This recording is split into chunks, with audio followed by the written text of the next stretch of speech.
புண்ணியாதானம் முடிச்சுட்டு வந்து சிவாலயத்தில் ஏற்றிட்டு போவாங்க.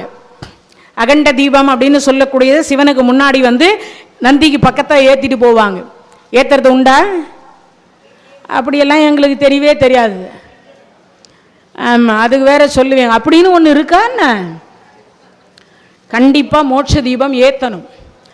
21 விளக்கு, இது தெரிஞ்சு வச்சுக்கோங்க எல்லாருமே. மோட்ச தீபத்துக்குரிய சிறப்பு ஏன்னா இந்த தலத்தில் மோட்ச தீபம் வந்ததுனால அதையும் சொல்கிறேன். காரியம் முடிந்த அன்றைய தினத்தில், அதாவது நீங்கள் ஈமக்கிரியை அப்படின்னு சொல்வீங்க இல்லையா, அந்த காரியம் முடிஞ்ச அன்றைய தினத்தில் பார்த்தீங்கன்னா என்ன செய்யணும் அப்படின்னா, மூத்த மருமகள் அல்லது மனைவி அல்லது இல்லை இன்னும் கல்யாணம் ஆகலை அப்படின்னா பிள்ளைகள் கூட, ஆண் பிள்ளைகள் கூட செய்யலாம். கல்யாணம் ஆகலைன்னா அம்மாவோ அப்பாவோ இறந்துட்டு இருந்தா கல்யாணம் ஆகாத பிள்ளைகளாக இருந்தால் கூட ஆண் பிள்ளை கூட அந்த விளக்கு ஏற்றலாம். அகண்ட விளக்குன்னு சொல்லுவாங்க இல்லையா, பெரிய அகண்ட விளக்கு, அதாவது இந்த சாணக்கை அப்படின்னு சொல்லுவாங்க, அதுக்கு கிராமங்களில் சொல்லுவாங்க, மடக்குன்னு சொல்லுவாங்க. அந்த மடக்கு அப்படின்னு சொல்லக்கூடியது பெருசாக இருக்கும். இப்போல்லாம் அகலே வந்து பெருசாக வந்துட்டுது. அதெல்லாம் ஒரு காலத்தில் இதுக்கு மேலே சின்ன பெருசே இல்லாமல் இருந்தது.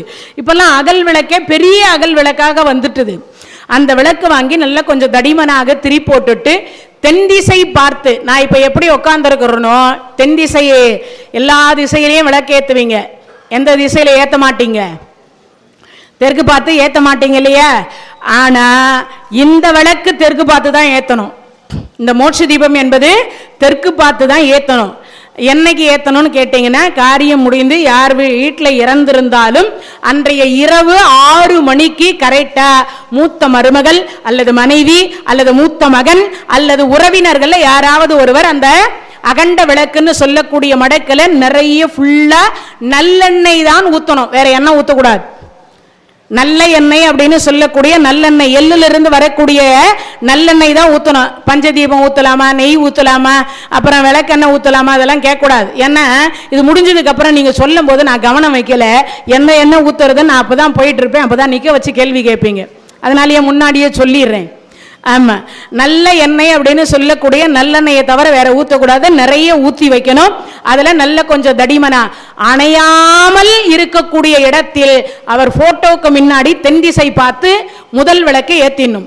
அதுக்கப்புறம் பொண்ணு கொடுத்தவங்க, பொண்ணு எடுத்தவங்க, அண்ணன் தம்பிங்க, உற்றார் உறவினர், அதாவது தங்கச்சிங்க, அக்காங்க, சம்பந்திங்க, இவங்கெல்லாம் ஒரு குடும்பத்துக்கும் ஒரு விளக்கு, அகல் விளக்கு, சின்ன அகல் விளக்கு, பெருசா இல்லை, சின்னதாக அதுல திரி போட்டு அதுலயும் நல்லெண்ணெய் தான் ஊற்றணும்.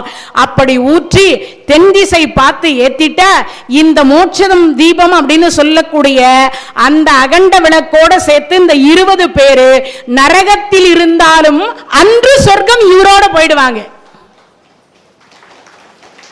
தான் கூட 20 பேரை அழைத்து கொண்டு போகக்கூடிய 20 பேரை அழைத்து கொண்டு போகக்கூடிய உரிமையை, அந்த ஒரு புண்ணியத்தை இந்த மோட்ச தீபத்தின் மூலியமாக கொடுக்கக்கூடிய எளிமையான வழிபாட்டு முறை நம் இந்து மதத்தை தவிர வேற எதிலையுமே இல்லை. சத்தியமான உண்மை. உடனே இதுக்கு